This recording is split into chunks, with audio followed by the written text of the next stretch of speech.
देश में लोकसभा चुनाव जारी है और उत्तर प्रदेश में 5वें फेज के वोटिंग के साथ 53 सीटों पर चुनाव संपन्न हो चुका है। बारी है छठे और 7वें फेज की, जहां पूर्वांचल और उत्तर पूर्वी उत्तर प्रदेश में चुनाव संपन्न होना है। आज है हम कैफी आजमी के शहर आजमगढ़ में। आजमगढ़ वो आजमगढ़ जो हमेशा से ही सत्ता पक्ष को कुछ चुनौती देता रहा है। नेताजी से लेकर अखिलेश यादव हो, पूर्व मुख्यमंत्री, तमाम बड़े बड़े नेता यहाँ से समाजवादी पार्टी से चुनाव लड़ते रहे और जीतते रहे। 2022 में कुछ बदलाव हुआ और निरहुआ यहाँ से जीतकर चुनाव में विजयी संपन्न हुए। लेकिन इस बार फिर समाजवादी पार्टी ने किलेबंदी करना शुरू कर दिया है और पूरी ताकत झोंक दी है आजमगढ़ के किले को वापस से छीनने की। हमारे साथ धर्मेंद्र यादव जी मौजूद हैं। धर्मेंद्र जी, आजमगढ़ बड़ी चुनौती है या फिर घर को वापस छीनने का एक आपकी कोई तैयारी है?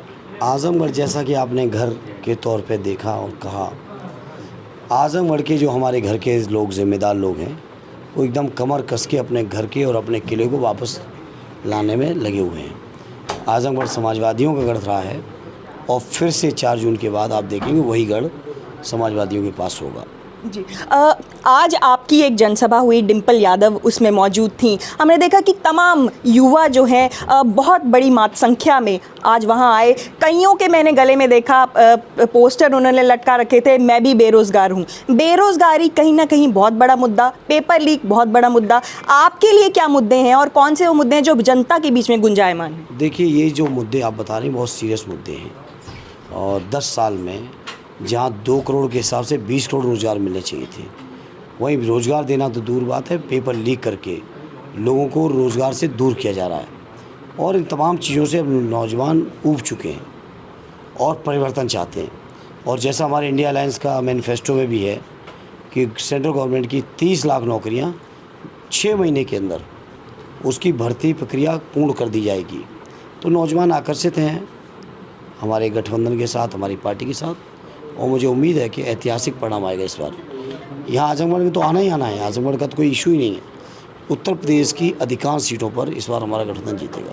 जी, चाहे विदेशों में जाकर काम करने की बाध्यता हो या फिर एक रोज़गार की कमी हो, बुनकरों की समस्याएं हो मुबारकपुर में, क्या आशान्वित करना चाहते हैं उनको? क्या एक सपना उनको दिखाना चाहेंगे? क्या अश्योरेंस होगी समाजवादी पार्टी? देखिए, सपना ही दिखाने का सवाल नहीं है। आपने बुनकरों की अच्छी चर्चा की। हम वही बात करते हैं जो समाजवादियों ने किया है, समाजवादी करते रहे, करेंगे। बुनकरों का सवाल है पर लूम 75 रुपये का फ्लैट बिजली रेट का योजना चलाई थी। आदरणीय अखिलेश यादव जी की सरकार में चली, सदैव नेताजी की सरकार में भी चली। और ये बीजेपी के लोगों ने ऐसी पॉलिसी बना दी, बिजली का तो छोड़ ही दीजिए, बिजली के साथ साथ उनके सामने आए दिन ऐसे संकट पैदा किए जा रहे हैं कि लूम का जो सबसे बड़ा केंद्र होता था मुबारकपुर, इसको बर्बाद करने में तो रही बीजेपी। इसको पुनः बहाल करने के लिए जो कुछ भी करना पड़ेगा, एक सांसद के तौर, एक प्रतिनिधि के तौर पर, वो मैं करूँगा। जी, लेकिन विपक्षी लगातार हमलावर हो रहे हैं। उनका कहना है कि बुनियादी सुविधाओं से भी आजमगढ़ को दूर रखा गया। कहीं ना कहीं आजमगढ़ की जनता अभी भी उन बुनियादी सुविधाओं के लिए तरस रही है। उनको पूरा करने के लिए क्या एक उनको आशा दिलाएंगे? नहीं तो 7 साल से कौन जिम्मेदार है? सदैव नेताजी मेडिकल कॉलेज बना के आजमगढ़ को रखा। आज अगर उसमें डॉक्टर पोस्टर नहीं है, अगर उसमें दवाएँ नहीं हैं, उसमें अगर मशीनें सही नहीं, जिम्मेदारी किसकी है? कहीं ना कहीं लोगों का कहना है कि सांसद क्योंकि इसी पार्टी से रहे हैं। नहीं, सवाल सांसद का नहीं है केवल, सांसद तो अभी बीजेपी का ही है जी, 2022 से हैं। वो दावा भी बहुत कर रहे हैं, तो इस सवाल उनसे पूछिए। और 7 साल से उनके बाबा जी मुख्यमंत्री हैं, 10 साल से प्रधानमंत्री योगी मोदी जी हैं। निरहुआ बार बार कह रहे हैं अपने भाषणों में कि मैंने ही रोड्स बनवाई हैं, मेरे ही आने के बाद। 1.5 साल पहले तक तो यहाँ पे आजमगढ़ में कुछ था ही नहीं, सब कुछ तो निरहुआ के आने के बाद हुआ है। 1.5 साल पहले तक आजमगढ़ ही नहीं था। आजमगढ़ हॉट सीट की तरह उभर कर आ रही है। यहाँ से सीएम योगी हों, प्रधानमंत्री जी हों, तमाम बड़े बड़े नेता भाजपा यहाँ उतार रही है। प्रधानमंत्री जी के बयान आ रहे हैं, सीएम योगी के बार बार बयान आ रहे हैं। उनका कहना है कि आजमगढ़ को कहीं ना कहीं पुराने ही तरीके के रंग में ढाला गया, दंगाइयों से जोड़ते रहे हैं, फिर उग्रवाद से जोड़ रहे हैं बार बार सीएम योगी। क्या रिस्पॉन्स देंगे उनको? आजमगढ़ के लोग बड़े स्वाभिमानी लोग हैं। मैंने भी एक वेबसाइट पर चेक किया सीएम योगी की क्लिक को। जी, सीएम योगी ये जानते हैं और जानना चाहिए, और नहीं जानते तो यहाँ के लोग एहसास करा देंगे। आजमगढ़ को जैसा आपने शुरू किया, कैफी आज़मी साहब की सरजमी रही, मौलाना शिबली नुमानी साहब की सरजमी रही, राहुल सासियान जी की रही, हरियोत जी की रही। वो बहुत संत हुए, बहुत विद्वान हुए, साहित्यकार हुए। ऐसे संतों की सरजमी को जिस तरह से डिफेम करने का षड्यंत्र बीजेपी के लोग करते हैं या मुख्यमंत्री करते हैं, लोग इसका जवाब देंगे। लोग बहुत स्वाभिमानी लोग हैं, आजमगढ़ के लोग बर्दाश्त नहीं करेंगे अपना अपमान। और जो गौरवशाली परंपरा है, चर्चा करनी तो उसकी करो ना। चर्चा किस चीज़ की कर रहे हो?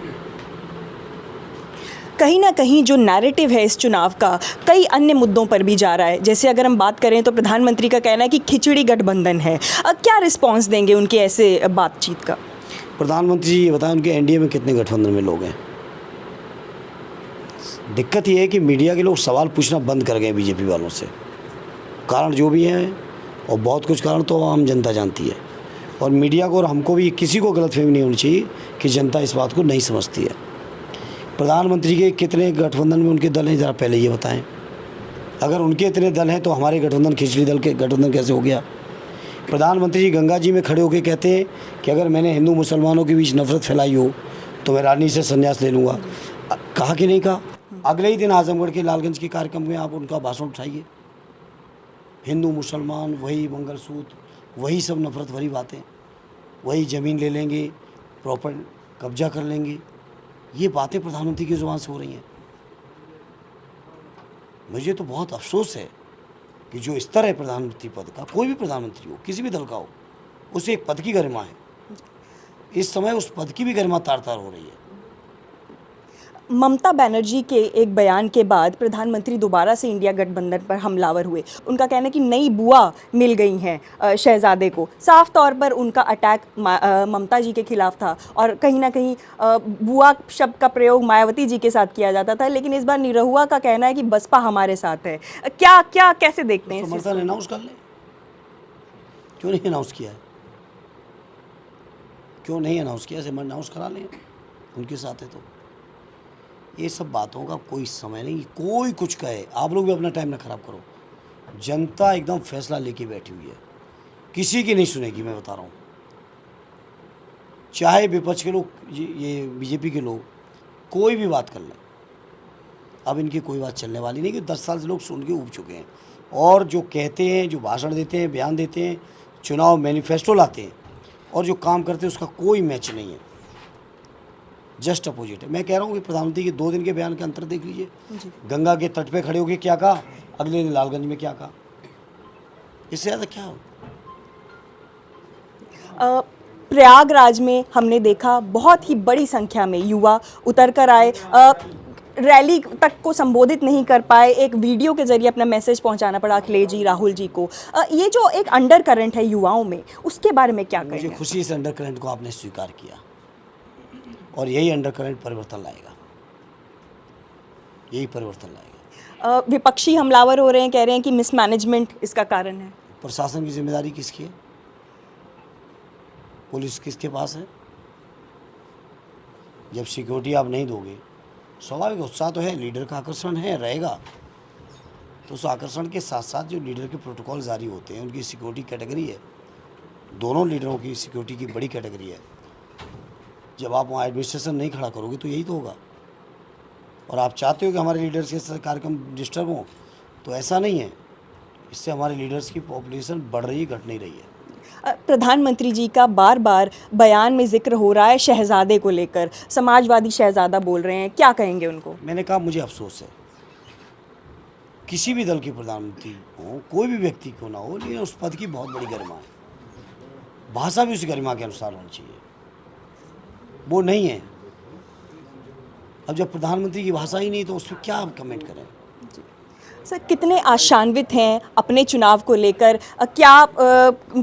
क्या लग रहा है कि इस बार आजमगढ़ की जनता आपको कितना समर्थन देने की तैयारी में है? बहुत ऐतिहासिक समर्थन मिलेगा। लगभग 1.5-2 महीने से घूम रहे हैं, बॉडी लैंग्वेज बता देती है लोगों की, लोग क्या चाहते हैं, और बहुत ऐतिहासिक समर्थन मिल रहा है।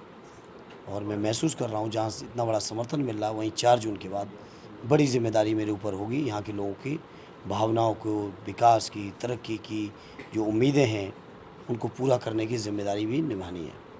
लेकिन बहुत कड़ी टक्कर इस बार मिल रही है, चुनौती लग रही है। कोई कड़ी नहीं, कोई कड़ी टक्कर नहीं। पता नहीं आपको कैसी कड़ी लग रही है। कोई टक्कर नहीं है, कोई मार्जिन है दिमाग में? नहीं, वो तो परसेंटेज अभी क्या होगी, वो कितना वोट पड़ेगा, बहुत सारी चीज़ें होती हैं, उसके बाद ही कह सकते हैं, अभी तो कहना गलत हो जाता है। जी। तो ये थे धर्मेंद्र यादव जी, अपने चुनाव को लेकर पूरी तरीके से आश्वस्त दिखाई दे रहे हैं और साफ तौर पर कह रहे हैं कि इस बार इंडिया गठबंधन आजमगढ़ में अपना परचम लहराने जा रहा है। ऐसे और वीडियोस देखते रहने के लिए द प्रिंट को सब्सक्राइब करें और हमारे फेसबुक और ट्विटर पेजेस को फॉलो करें।